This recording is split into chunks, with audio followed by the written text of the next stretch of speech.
Nah setelah nebang gitu kan mereka istirahat. Tapi ada satu orang yang bilang, yaitu nggak lain si Cecep. Cecep ini bilang lah ke Wak, "Wak, tadi gue nebang nih, tapi kok keluar getahnya merah banget ya. Maksudnya merah gimana, Cep?" Assalamualaikum warahmatullahi wabarakatuh. Balik lagi di channel Samsul Mister Horror. Dongeng horor gue kali ini gue bakal ngebawain ceritanya Mamang, Uwa, dan sekeluarga gue. Buat kalian yang penasaran dengan ceritanya, kalian wajib tonton video ini sampai habis dan jangan lupa like, comment, subscribe, dan share video gue ke banyak orang. Dan buat kalian yang mau ikutan open trip, kalian bisa lihat di sini di Instagram gue. Dan buat kalian yang mau lihat video vlog gue juga, kalian bisa lihat di bawah sini. Dan gak usah banyak basa-basi lagi, kita mulai ke segmen donor. Dongeng horor dimulai.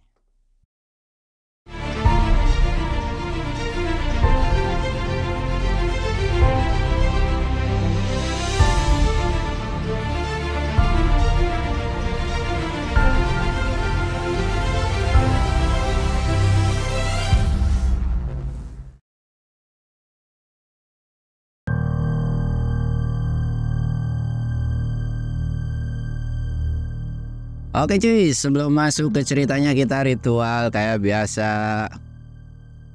Alhamdulillah akhirnya gua bisa ngonten di studio lagi. Kemarin ngonten di outdoor 3 kali, nggak enak banget cuy. Sebenarnya ngontennya tuh pengennya banyak, cuman ya gimana ya, namanya juga sendiri gitu kan.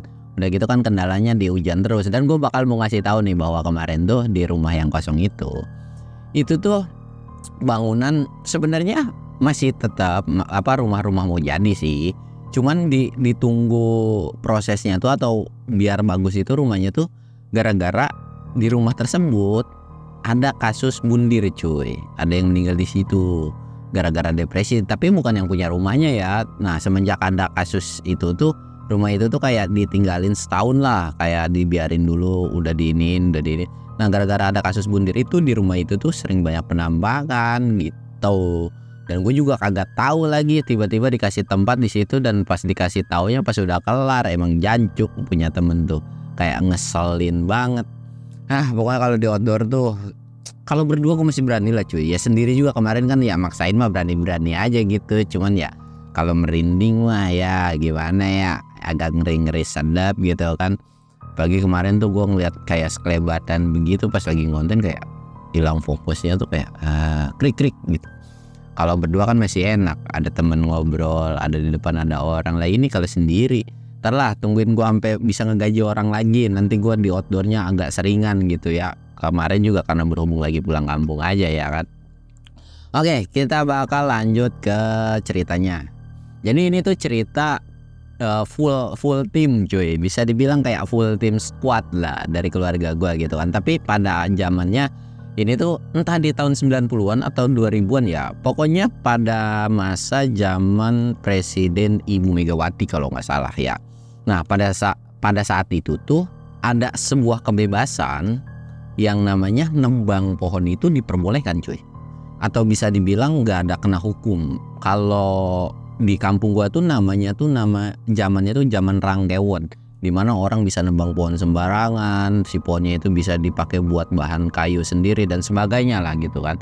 Nah kalau sekarang kan udah nggak bisa kan, lu nebang pohon di hutan sembarangan lu bisa dijeder atau dihukum gitu. Nenek-nenek aja ada kasusnya gitu kan, di penjara kan dan kena denda. Nah pada masa itu tuh ada yang namanya musim Rangkewon. Sedangkan dari keluarga gua, mereka tuh nggak yang kayak aji mumpung, kayak orang-orang wah bisa nebang nih ke sono sini, tapi masih stay kalem. Tapi biarpun sekalem-kalemnya mereka, itu ada salah satu yang memang agak barbar. Ya nggak lain adalah si Mamang nih. Ya mungkin kalau sekarang yang bandelnya itu gua kan, kalau dulu Mamang, cuman bandelnya tuh beda cuy, beda dalam arti ya gitu kan. Kalau bandelnya dulu tuh intinya orang yang susah diomongin, kalau apa-apa harus gas gitu, intinya nggak pernah takut, pokoknya ada yang macam-macam, cetak kayak palanya gitu kan. Nah pokoknya si Mamang ini datanglah ke Uwa, ya bisa dibilang ke kakak nomor 2 gitu kan. Dia bilang, "Kang, kita nggak nyari kayu yuk," dia bilang gitu kan.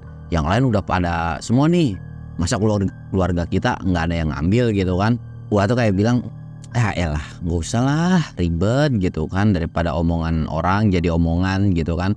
Udah nggak usah, kita mau nyari kayu yang biasa-biasa aja, tuh juga kita nanam juga kan. Sebenarnya kayunya itu bukan kayu zaman sekarang ya. Mungkin kalian tahu kayu mahoni. Kayu mahoni itu udah sekarang tuh udah kelasnya itu udah grade bagus kan. Dulu tuh kayu mahoni cuman buat kayu bakar cuy. Karena kayu yang benar-benar bagus tuh ya kayu yang mungkin ya nggak sebagus jati tapi di bawahnya jati gitu. Kayu yang keras. Ya intinya kalau lu maku aja itu pasti bisa bengkok gitu kan kalau nggak tahu caranya. Nah karena berhubung gua ini nolak atau bisa dibilang kayak enggak deh gitu kan, Mamang ini cobalah berusaha untuk meyakinkan atau kayak ngelobi, ya pokoknya dilobi sebisa mungkin sama si Mamang ini cuy. Dilobi, akhirnya Mamang ini ngasih keputusan atau bisa bilang kayak pokoknya kita berangkat nih, urusan masalah nanti bikin saung itu urusan gua. Terus masalah bawa beban juga atau bawa si kayunya itu urusan gue juga. Pokoknya akang mah bagian ngergaji dan motong-motongin aja gitu kan. Dan lokasi tempatnya juga itu jauh dari teman-teman atau dari orang-orang yang nyari kayu juga sama gitu kan. Dan sekuat kita tuh nggak diambil dari orang lain gitu, bisa dibilang ya kita keluarga aja. Kalau ada 4 orang, ada bertiga ya nyicil lah, siapa tahu gitu anak cucu kita nanti mau bikin rumah jadi kayunya udah ada kan enak gitu. Karena kalau kayu yang bagus kayak gitu mau ditahunin juga, dipendem berapa tahun itu masih bagus aja cuy, nggak kena rayap lah intinya kan. Di situ tergiur lah Hawa itu kayak boleh sih, akhirnya mau tuh. Dan gua ini bilang, emang kita mau ngambilnya di mana atau kita mau nembangnya di mana gitu kan. Mamang langsung nyeringai nih, akhirnya nih tua bangka gitu kan mau juga nih gue bujuk. Karena bukan ngebujuk tuh bukan dalam arti nggak ada maksud cuy, tapi ada maksudnya. Nantilah kalian harus nyimak cerita ini bakalan tahu kenapa tujuannya ngajak si gua ini kan. Karena tempat yang di hutan-hutan lain udah habis kan, lagian juga di situ juga udah banyak. Ada satu hutan yang dimana hutan itu belum dijamah sama orang. Bukan berarti dijamah belum dimasukin orang ya, dalam arti hutan ini tuh angker. Sedikit orang yang berani masuk, apalagi berani nebang pohon di sana gitu kan. Gua tuh langsung ngerenyetin dahi dan tahu bahwa hutan itu yang dimaksud adalah hutan bubut. Gua tuh langsung bilang, yang lu maksud hutan bubut gitu kan. Mamang langsung nyeringai lagi dong kayak senyum gitu kan. Gua cuman bisa narik napas doang. Ya udahlah kata gua tuh, suka-suka lu cari dulu timnya berapa orang dan sebagainya. Nanti kalau memang udah selesai lu kabarin gua, nanti kita tinggal berangkat aja. Oke siap. Gua bakal nyiapin saung dulu di sana. Dan setelah saung udah siap, gue juga bakal nyari orang dan sebagainya. Nanti baru gue kabarin kita berangkat gitu kan. Singkat cerita, setelah dari obrolan itu, Mamang ini nyari tim lah cuy, nyari keluarga gitu kan. Ada ya saudara-saudaranya gitu. Kekumpulan 7 orang. 7 orang pada masa itu, 7 orang itu ya bisa dibilang tenaganya hulek. Dan dibanding hulek-hulek lainnya, Mamang gue itu jauh lebih kuat cuy. Serius. Kalau masalah tenaga pada masanya muda itu, Mamang gue tuh benar-benar bulak lah menurut gue. Nggak ada otak emang tenaganya. Lu bayangin 80 kilo dia sanggup bawa lu. Bahkan 100 kilo ditanggung gini dia kuat tuh 1 kintal. Orang geblek emang. Di situ tuh akhirnya udah dapet 7 orang dan Mamang gue, kita sebut aja 1 orang lagi adalah Cecep, saudara gue ini. Mamang sama si Cecep ini dia tuh punya tugas buat masuk ke dalam hutannya dulu. Atau bisa dibilang mereka akan buat saungnya dulu, buat yang lain nanti istirahat itu enak gitu kan. Ya mungkin dibutuhkan waktu sekitaran 2-3 harian lah cukup gitu kan. Cep, pokoknya tugas kita adalah bikin saung dulu nih biar semuanya aman. Karena kalau si Uwa udah nggak mau, ribet urusannya. Kalau dia nggak nyaman juga ribet, tiba-tiba baru sampai sono terus ngajak pulang atau tiba-tiba pengen pulang kan ribet juga. Gue sih bukan masalah hal yang lainnya, tapi ada sesuatu hal yang memang gue butuh bantuan dia. Kata Mamang tuh bilang kayak gitu kan. Yaudah yuk berangkat sama gue.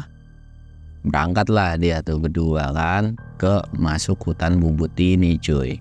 Si Mamang sama si Cecep masuk dan dia nyari lokasi nih berdua celangak celinguk. Cecep udah bilang, gila ini hutan angker banget ya, baru juga masuk udah merinding aja di badan gua.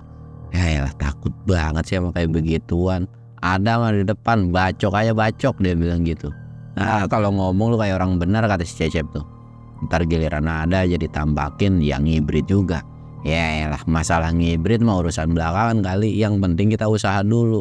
Pokoknya kalau ketemu demit kita bacain doa dulu, kalau nggak mempan kita bacok, kalau nggak mempan dibacok baru kita kabur. Dia bilang tuh, Mamang tuh bilang gitu kan. Nah dasar ujung-ujungnya kabur juga kan, nggak kayak Uwa lu, dia bilang. Ya beda dong, kan beda ininya juga. Kalau Uwa kan memang udah di tahapannya di atas banget nih, kalau gua kan baru merintis kayak begituan. Dah jangan ngomong dulu bahas kayak begituan lagi. Jalan lah mereka jalan. Dan sampai akhirnya mereka nemuinlah sebuah tempat yang dimana lumayan enak gitu kan. Akhirnya mereka langsung gercep cuy. Nggak ada yang namanya main andelin atau bisa dibilang nyuruh-nyuruh gitu. Langsung udah tempatnya di sini, langsung gercep nyari kayu yang kecil-kecil, bikin saung, tak tek. Sehari jadi cuy. Saung buat neduh mereka nanti istirahat di situ gitu kan. Dan kenapa dipilih saung di situ? Karena memang di situ pun dekat sumber mata air, yang dimana air itu segalanya gitu kan, apalagi kalau di hutan. Udah jadi satu hari di situ ternyata memang tidak ada kejadian apapun gitu. Ya yang masuknya bocah-bocah saklek, bocah-bocah sableng gitu kan, nggak ada apa-apa. Ya kalau perkara suara-suara mah udah bodo amat lah mereka berdua itu gitu kan. Selama nggak ada sesuatu yang lebih menyeramkan, lebih menakutkan atau bikin ngeganggu ke mereka berdua, mereka sih nggak terlalu peduli cuy. Singkat cerita, setelah bikin saung mereka istirahat satu malam di situ, dan besokannya mereka pulang lagi nih ke desa mereka. Dan ketika pulang langsunglah ngabarin ke Wah ini, wah saung udah jadi nih, gimana? Ya udah preparein semuanya, beras nih, gua udah bawa beras, nanti sisanya lo kasihin dan sebagainya gitu kan. Pokoknya sambal terasi apapun bawa semua. Oke siap. Sebelum berangkat sempet ditanya sama beberapa warga kayak teman-temannya si Mamang ini. Kemarin gua ngeliat lu masuk ke dalam hutan itu ngapain lu, dia bilang gitu kan. Ngapain ki, kepo aja hidup lu. Ya lu kalau mau nebang aja kali. Ya intinya sih si orang-orang ini sebenarnya udah sering ngajak Mamang cuy buat kerjasama untuk ikutan nebang juga. Tapi Mamang itu selalu nolak atau dia tuh nggak mau, karena ya namanya juga orang kan suka serakah dan sebagainya, dan tahu karakter dari si orang ini tuh kayak gimana. Sedangkan mereka kalau mau masuk ke tengah hutan bubut ini juga, mereka juga nggak punya keberanian, karena memang hutan ini benar-benar angker pada masanya gitu cuy. Pokoknya benar-benar angker banget lah. Udah dari situ udah ngobrol sama warga gitu kan, kayak gue ikut lah, nggak mau. Lu nggak ikut? Ya udah sok, lu ambil aja tuh, gue ada saung di sono, lu kalau mau nebang di sono tembang aja, dia bilang. Gue bakalan milih tempat yang lain lagi. Tapi kalau lu sampai ngikutin di sebelah gua, wah jangan harap lu. Intinya ya kayak ada sebuah perebutan wilayah gitu cuy pada masa itu gitu kan. Karena memang kalau mau nebang pohon pada masa itu tuh benar-benar kayak dikuasain. Misalkan ada satu pohon nih sekliwok, ada misalkan ada 20 pohon, ada 30 pohon, udah ditandain semua tek gitu kan. Dan ketika udah ditandain tuh lu nggak bisa motong ya, sekalipun lu berani ya kayak lu harus berantem sama dia gitu, kayak lu berantem aja duel gitu kan. Nah sedangkan dari Mamang kan nggak pernah mau cari ribut sama orang, tapi kalau diusik ya udah disikat sama si Mamang gitu kan. Singkat cerita si warga ini juga mungkin kesel gitu kan, dan Mamang juga cuek-cuek aja. Udahlah ditinggalin, mereka pun berangkat tuh bertujuh. Dan ketika sampai di saung, Mamang ini bilang, nih hutannya, nih pohon-pohonnya nih yang kita tanda-tandain. Nggak semua ditebang ya. Ditebang itu pohon yang memang sudah tua dan memang tingkat kerasnya kayu itu bagus lah gitu, nggak yang asal gede terus ditebang, nggak gitu juga. Tetap ada pemilihan lah gitu kan. Oh ya udah, terus gimana nih? Pokoknya kalian berempat sama Uwa tuh bagian motongin semua lah. Nanti kalau masalah bawa-bawa ya gua sama Cecep sama beberapa orang, dia bilang gitu kan. Tapi tetap sebelum itu kita bakalan terus bantuin gitu kan. Oh ya udah, semua udah dibagi tugas. Singkat cerita mereka istirahat 1 malam di situ dan besoknya mulai kerja nih, atau bisa dibilang mulai nebang gitu kan. Pohon pertama ditebang aman, pohon kedua aman, bahkan seterusnya pun itu tebangannya masih tetap aman cuy. Jadi awalnya itu semua ditebang tak, nanti barulah digergaji. Dan setelah ditebang itu enggak yang dibawa gelondongan bulat ya, tapi ada proses yang namanya kalau zaman dulu itu kayak digergaji lagi tuh cuy. Jadi dibikin balokan kayak mungkin diameter 20 kali 20 gitu, kelilingnya 20 nanti baru dibawa. Dan pada masa itu pun nggak pakai mesin ya, tapi kayak yang ngeregajinya tuh yang satu di atas yang satu di bawah. Buat kalian yang tinggal di kampung pasti kalian tahu lah yang gue maksud lah ya. Udah di atas gitu kan, udah diregaji, barulah nanti akan dibawa prosesnya ke kampung. Dan itu pun nggak kayak sekarang ada kendaraan pakai motor atau pakai mobil. Dulu tuh benar-benar dipikul dari hutan atau berjarak 10 km itu dipikul, bener-bener dipikul gitu kan. Dan memang sudah jadi kesepakatan yang dimana dari hutan sampai batas tertentu itu mamang gua yang akan bawa. Tapi kalau udah di situ barulah gua atau dan yang lainnya yang membawa gitu kan. Nah setelah nebang gitu kan mereka istirahat. Tapi ada satu orang yang bilang, yaitu nggak lain si Cecep. Cecep ini bilang lah ke gua, "Wah, tadi gue nebang nih, tapi kok keluar getahnya merah banget ya." Maksudnya merah gimana Cep? Besok deh gue kasih tahu, dia bilang. Oh ya udah besok lu kasih tahu aja. Udahlah, mereka kan setelah masa nembang itu tuh langsung kayak istirahat, beres-beres, bikin liwetan dan sebagainya, mandi. Dan sudah mulai memasuki malam, sekitar jam 8 itu harusnya mereka udah istirahat cuy. Atau udah lewat isya, mereka udah zikir, itu biasanya mereka istirahat. Karena nunggu besok pagi langsung kerja lagi, karena target mereka itu ya sekitaran 2 minggu di hutan itu gitu kan. Akhirnya nih ketika mulai istirahat itu kedengeran berisik. Berisiknya itu kayak bergemuruh, kayak ada badai gitu cuy, kayak angin kenceng gitu kan. Semua pada panik. Apaan tuh? Tapi anehnya pohon gak bergerak sama sekali. Gemuruh itu pun gak ada berbentuk cuy, entah itu longsor atau apa, tapi itu gak ada. Bener-bener hutannya mah tenang, tapi gemuruhnya itu nggak tahu. Gua tuh bilang, udah nggak apa-apa, nggak usah ditanggepin, biarin aja, dia bilang gitu kan. Udah lanjut lagi tidur, lanjut lagi lah mereka tidur. Dan suara gemuruh itu bener-bener nggak hilang cuy, bisa dibilang mungkin sekitaran 10 sampai 15 menitan, bener-bener kenceng banget. Dan bahkan mereka ini sampai keganggu sama suara gemuruh tersebut. Tapi karena Uwa yang udah bilang kayak gitu, jadi kayak ya udahlah kita mah tenang-tenang aja gitu kan. 15 menit udah berakhir, suara gemuruh itu udah hilang. Akhirnya mereka coba menjemin mata. Ketika mereka tidur, mamang ini kebangun di sekitaran mungkin jam 12-an lah ya. Karena memang pada saat itu pun nggak tahu juga jam berapa pada saat itu gitu cuy. Bangun jam 12 nih. Bangun jam 12 karena dia pengen kencing. Pengen kencing lagi. Aku kencing dulu dah. Kencing lah dia. Kencing, dan pas lagi kencing itu dia tuh ngeliat kiri kanan gini kan cuy, ambil megangin nih. Akhirnya kefokus lah sama di sebuah pohon, yang di sebelah pohonnya itu ada mata merah nyala gitu. Itu merah nyala. Yang takutnya mamang itu takut dengan hewan buas kayak sejenis macan gitu kan. Karena kalau kucing aja kalau kita senterin matanya nyala, begitu juga dengan macan gitu kan. Apalagi ini penerangannya tuh cuman dari obor gitu, takutnya itu tuh kenapa-napa. Akhirnya setelah pipis dia cobalah dideketin ke arah sumber mata tersebut gitu kan. Dia jalan terus, tapi semakin mamang ini jalan, mata itu tuh kayak nggak bisa dideketin cuy. Jadi kayak mamang jalan, si mata itu juga jalan terus ngebelakangin gitu. Bahkan karena nggak sadar dia ngikutin terus, mamang ini ngikutin sumber mata tersebut. Itu tuh hampir mau masuk, bukan jurang ya, lebih tepatnya kayak ya ada jarak sekitaran tebingan tuh kayak mungkin sekitar 2 atau 3 meter. Dan itu kalau ngelangkah selangkah lagi itu jatuh cuy. Nggak bakal meninggal sih, tapi patah tulang atau kesleo itu udah pasti. Tapi beruntungnya ketika mau ngelangkah ke jurang tersebut, wah itu nepuk.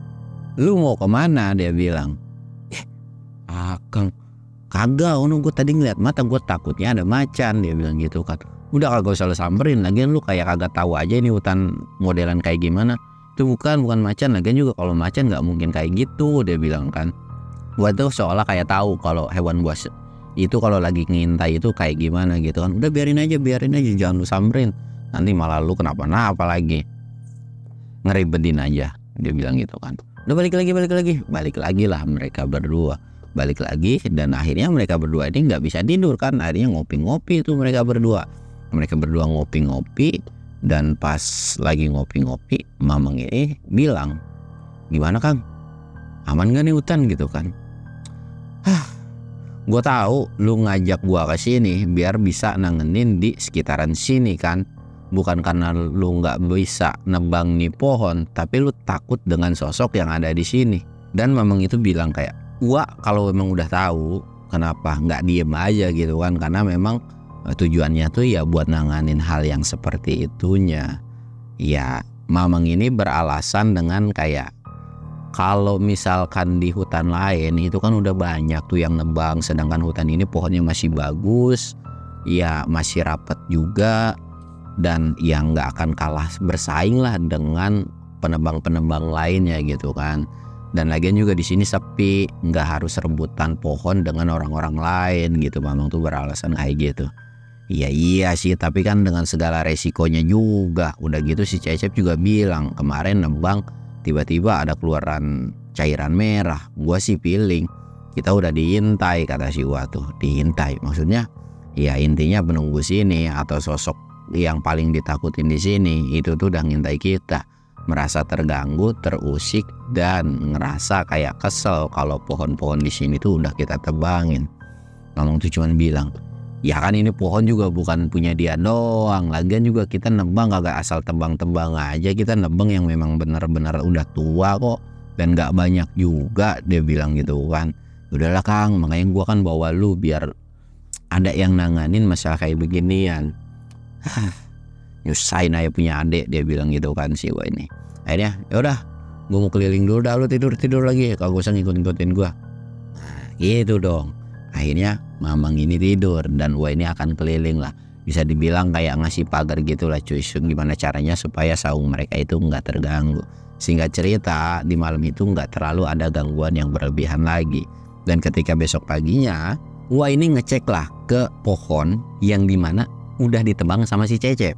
Dicek kan, dan pas dicek, si pohon yang benar-benar udah tumbang jatuh atau udah kegergaji cuy, itu tuh berdiri lagi tanpa ada bekas gergajian sama sekali.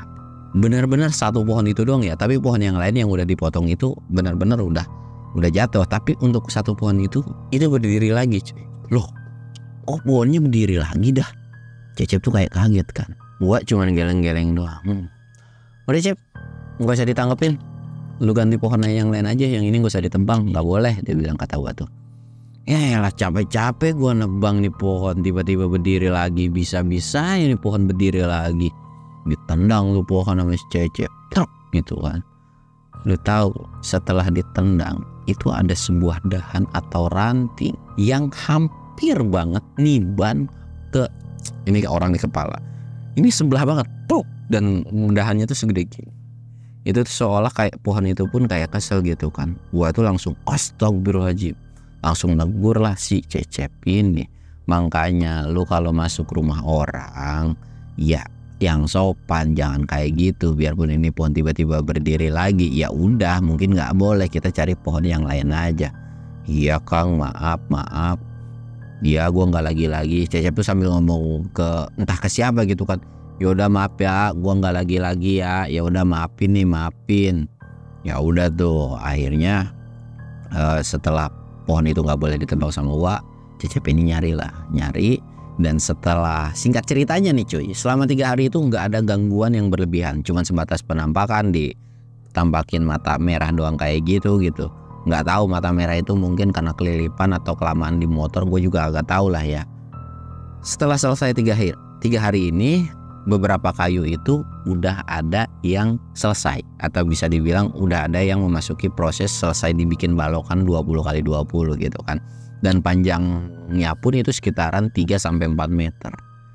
Kalau Cecep itu kuat biasanya cuma bawa 1 atau 2, sedangkan mamang gue itu sanggup bawa 3 biji cuy. Lu bayangin, bawa 3 biji, lu bayangin tuh. Dan itu beratnya udah kebayang. Lu bayangin aja dah. Ya perkiraan gue nyampe 80 kiloan kurang lebih lah ya. Nggak usah lu bayangin bawa kayunya, lu bawa bambu sepanjang 1 pohon bambu, lu bawa tuh, lu pikul seberat apa. Dan ini kan bukan bambu tapi beneran kayu 3 meter atau 4 meter, beratnya itu naujubillah gitu kan. Mamang gue ini mulailah dia mikul sama si Cecep.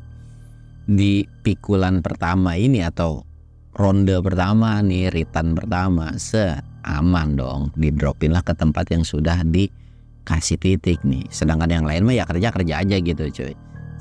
Truk, taruh dan nungguin lagi si Cecep. Kalau si Cecep udah nyampe juga, barulah mereka akan berangkat balik lagi. Udah ditungguin, diem ya. Mamang ini ngelihat 1 orang kayak lagi merhatiin, dan memang jaraknya jauh. Ya kelihatan kecil lah gitu kan. Tapi tahu mamang ini bahwa tuh orang kayaknya lagi merhatiin gua deh, atau merhatiin ya tempat lokasi ini gitu kan. Bodo amat deh. Nah yang ditakutin pada saat itu adalah bukan masalah nebangnya cuy, tapi kayu yang udah jadi itu akan dicolong sama orang lain. Nah makanya kenapa dikasih titik di situ, itu tuh bermaksud ya ngumpetin dari penebang-penebang lainnya. Karena kalau udah diambil sama orang lain ya nyesek banget gitu kan cuy. Apalagi kalau si yang nyolongnya itu nggak ketahuan. Nah itu yang bikin ribet. Mamang tuh cuma merhatiin aja sambil nungguin Cecep. Dalam hati mamang, gue tahu nih manusia pasti bakalan kesini nih, mau cari gara-gara dia. Udah dah gue tungguin nih si Cecep. Ditungguin Cecep, dan pas udah datang si Cecepnya, Cep, kita pindahin lagi Cep, jangan di sini, nggak benar nih, ada yang merhatiin, ada yang mantau, dia bilang gitu kan. Kita pindahin lagi. Terus di mana? Udah ikut tunggu aja nanti. Akhirnya dipindahin nih cuy, dipindahin kan ke tempat yang memang agak jauhan dari situ. Udah dipindahin, akhirnya mereka berangkat lagi. Dan mamang pun bilang, kayaknya nih bakalan ada yang rusuh nih, kata mamang itu. Rusuh maksudnya gimana? Udah ntar lu lihat aja, entah kejadian apa kagak. Tapi kalau kejadian, mau dia jagoan, dia mau dia jawara, gua injak, dia bilang gitu kan. Singkat cerita, di sepanjang perjalanan itu ngobrol-ngobrol nih, masuklah ke ronde 2, manggu lagi. Dan ternyata sebetulnya jarak dari yang dipandang sama si mamang itu ketika dia naruh kayu itu tuh jauh cuy, benar-benar jauh. Tapi kok tiba-tiba ada bisa di pertengahan jalan. Jadi pas ronde kedua ini mau ke pertengahan jalan gitu kan. Jadi mau bawa kayu dari tempat nebang ke tempat penyimpanan. Nah ketemu sama si jawara ini, kita sebut aja jawara lah ya. Si jawara ini dia tuh ketemunya di tengah-tengah, dan itu dihadang di tengah jalan. Diam dong. Punten Kang, dia bilang gitu kan. Tapi si orang ini nggak bergeming sama sekali, kayak diem aja nih. Diem aja. Diajak ngomong juga di misi atau permisi gitu kan, nggak ngegeser sama sekali. Mamang mulai kesel dong, kayak apaan sih ini orang, dijatoin tuh kayu gitu. Ari sia teh kunaon ku aing geus diomongkeun oge, dititah awas lain kalakah awas. Yang kurang lebihnya disuruh awas tapi nggak mau nggak mau ngasih jalan gitu kan. Kayak kesel, dikasih hati minta jantung, dialusin malah ngelunjak gitu kan. Mamang itu ambil melotot, lu mau pergi apa kagak? Akhirnya si jawara ini bilang, kayu lu bagus-bagus juga nih, bisa kali gue minta jatah, kata si jawara itu. Mamang tuh langsung naik pitam dong, kayak kesel, udah mah capek bawa tuh kayu. Tiba-tiba ada yang minta japrem cuy, jatah preman gitu kan. Apaan? Jatah preman? Minta jatah? Siapa lu? Keluarga gue bukan, apa-apa gue bukan, tiba-tiba minta jatah. Mamang itu udah kesel, bener-bener kesel dong. Dan mamang pun bilang, gua perhatiin lu kan yang tadi mantau dari kejauhan. Mamang tuh bilang kayak gitu. Jawara ini bilang, kalau iya emang kenapa lu nggak seneng? Lu emang nggak tahu siapa gua? Gue jagoan, gue Jagger, dia bilang gitu kan. Gue yang punya kawasan. Lu udah tahu kan siapa nama gua dan gua orangnya kayak gimana?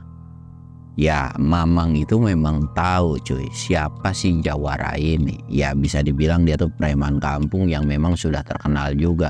Atau ya bisa dibilang nggak ada satu orang pun yang berani sama itu orang.